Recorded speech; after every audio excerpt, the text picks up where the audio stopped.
Welcome. Now, let us move on to the next set of function, which is quasi-linear.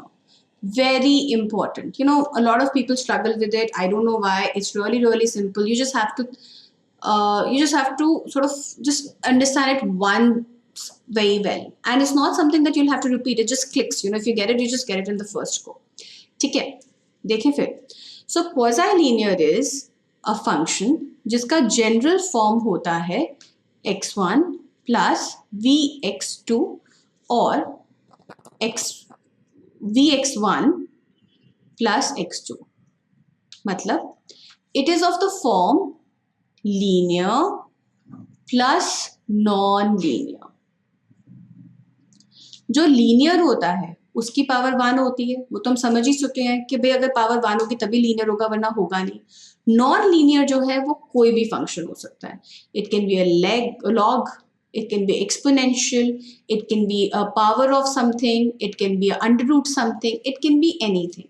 हमें फर्क ही नहीं पड़ता. हम बस ये बोलते हैं it's a combination of a linear plus a non-linear. So quasi-linear means semi-linear. Semi-linear का मतलब है एक वेरिएबल लीनियर है और दूसरा वेरिएबल लीनियर नहीं है. Okay. So now, basically what actually happens in a quasi-linear is a combination of a normal plus a habit good. A normal plus a habit good. तो जो हमारा फंक्शन वाला good होता है ना, जिस गुड पे फंक्शन होता है उसको हम बोलते हैं हैबिट गुड. और जो फंक्शन वाला गुड होता है इसके अंदर इनकम इफेक्ट नहीं होता. क्योंकि इसके अंदर इनकम इफेक्ट नहीं होता इसलिए हम इसको हैबिट गुड बोलते हैं. So basically the idea behind calling it a habit good is कि इसके अंदर इनकम इफेक्ट नहीं होता. क्यों नहीं होता? क्योंकि हम ये बोलते हैं, let's for example a person says I like to have 5 cups of tea a day. उसने तो अपनी डिमांड डिफाइन कर दी था कि मुझे तो 5 कप्स ऑफ टी चाहिए ही चाहिए. तो अब चाहे मैं उसको 5 की जगह 10 भी अफोर्ड कर सकती हूँ, 15 भी अफोर्ड कर सकती हूँ, 20 भी अफोर्ड कर सकती हूँ, इट डजंट मैटर. अगर मैं पैसे ज़्यादा भी कमा लूंगी तब भी मैं 5 कप्स ऑफ टी से ज़्यादा नहीं पीऊंगी क्योंकि ये मेरी हैबिट है. Like so many people you know in your life who would be having 2 cups of tea a day. उनको मॉर्निंग की और इवनिंग की चाय चाहिए ही चाहिए, चाहे वो कितने भी रिच हो या कितने भी पुअर हो. वो 2 कप चाय का पिएंगे ही. और अगर ज़्यादा रिच हो जाएंगे तो ऐसा नहीं है वो ज़्यादा चाय पीना शुरू कर देंगे, वो अभी भी 2 ही कप पिएंगे क्योंकि वो हैबिट है. इसीलिए इसके अंदर इनकम इफेक्ट नहीं होता है. So my income is not defining whether I am having 2 cups और 5 cups of tea. What is defining my 2 cups और 5 cups of tea? My habit, which is why this is called a habit good. So जो भी हमारा function वाला good होता है वो habit good होता है जिसके अंदर इनकम इफेक्ट नहीं होता है, in which there is no income effect. Alright, in which there is no income effect. Okay, now how do we plot this? So जो हमारा, I am taking x1 and x2. And I'm saying we have utility in a function of x1 plus vx2. x1 plus vx2. In that case, हमारा जो ICs है वो x1 से शुरू होंगे. मैं इसको ड्रॉ ऐसे कर रही हूँ but actually it's moving outward. कहीं आप सोचो कि मैम अंदर की तरफ ड्रॉ कर रही हूँ तो वो इनवर्ड्स मूव कर रहा है, ऐसा नहीं है. Outside IC is better than inside IC. और यही अगर हमारा यूटिलिटी फंक्शन होता v of x1 plus x2, तो मेरा ICs कैसे होते? Then my ICs would be like this. They would be starting from the y-axis. Okay, again moving outward. So the idea is, 1, it's a combination of a linear plus a non-linear. 2, जो non-linear होता है वो habit good होता है जिसके अंदर zero income effect होता है. 3, जो हमारा linear good होता है, हमारा जो IC है वो इस लीनियर गुड से शुरू होता है. It starts from that.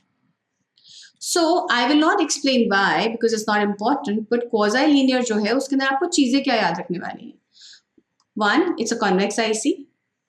2, it starts from the linear axis. मतलब ये दोनों के दोनों एक्सिस पे नहीं कट करता है बट लीनियर एक्सिस पे वो टच करता है, हमारे लीनियर एक्सिस को वो टच करता है. Right? So these are the two things in quasi linear. एक और लास्ट चीज, सपोज कोई बोलता है कि भाई मेरी तो आदत है 2 cups of टी पीने की, for whatever reasons, let's say his income really falls, his income becomes very low, वो इतनी लो हो जाती है कि वो 2 कप चाय के अफोर्ड ही नहीं कर सकता, तब भी क्या उसकी 2 कप चाय हैबिट रहेगी? नहीं। सो एक्चुअली हम लोग बोलते हैं कि क्वाज़ी लीनियर जो कर्व है, क्वाज़ी लीनियर जो मेरा आईसी है, वो ऑल इनकम लेवल्स के लिए नहीं होता। It is only when you cross a certain threshold of the income. M dash is that minimum income. M dash is that minimum income which I require to buy the basic level of my habit good. M dash जो है वो एक minimum income है जो मुझे चाहिए ही चाहिए ताकि मैं वो वाला गुड एक minimum format में खरीद तो सकूं। और मेरा M dash जब थ्रेशोल्ड मेरी इनकम का आ जाएगा, मतलब मेरी इनकम इतनी हो जाएगी कि मैं M dash अर्न कर रही हूँ, M dash से ज़्यादा अर्न कर रही हूँ, तभी मेरी हैबिट बनेगी और तभी मेरा क्वाज़ी लीनियर का कर्व भी वैलिड होगा।